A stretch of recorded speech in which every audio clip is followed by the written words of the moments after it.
भाजपाचे नेते आणि राज्याचे सार्वजनिक बांधकाम मंत्री रवींद्र चव्हाण यांच्या विरोधात शिवसेना नेते रामदास कदम यांनी केलेलं वक्तव्य त्यांना चांगलंच भोवलंय। जिल्हाभरात मंगळवारी याचे तीव्र पडसाद उमटले असून राजापुरातही भाजपा पदाधिकारी आक्रमक झाले। मंगळवारी जवाहर चौकात रामदास कदम यांचा जाहीर निषेध करत त्यांच्या फोटोला जोडे मारत रामदास कदम यांच्या वक्तव्याचा निषेध करण्यात आला। यावेळी रामदास कदम यांच्या निषेधाच्या घोषणा देण्यात आल्या। आमच्या नेत्यांवरील आरोप आणि टीका खपवून घेतली जाणार नाही। वेळ पडली तर जशास तसं उत्तर दिलं जाईल। नामदार चव्हाण यांच्या अगोदर कदम तुम्हाला आमचा सामना करावा लागेल अशा शब्दात भाजपा दक्षिण मंडळ तालुकाध्यक्ष सुरेश गुरव यांनी कदम यांना ठणकावलं। भाजपा विधानसभा क्षेत्र प्रवास योजनेचे प्रमुख अभिजित गुरव, दक्षिण मंडळ तालुकाध्यक्ष सुरेश गुरव, पूर्व मंडळ तालुकाध्यक्ष भास्कर सुतार यांच्या नेतृत्वाखाली भाजपा पदाधिकारी आणि कार्यकर्त्यांनी जवाहर चौकात एकत्र येत रामदास कदम यांचा जाहीर निषेध केला।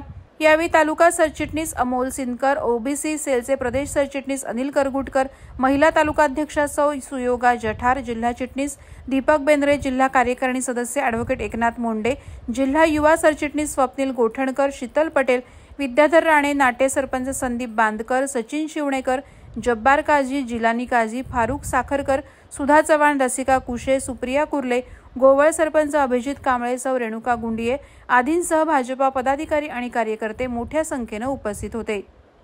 प्रहार डिजिटलसाठी नरेंद्र मोहिते, राजापूर।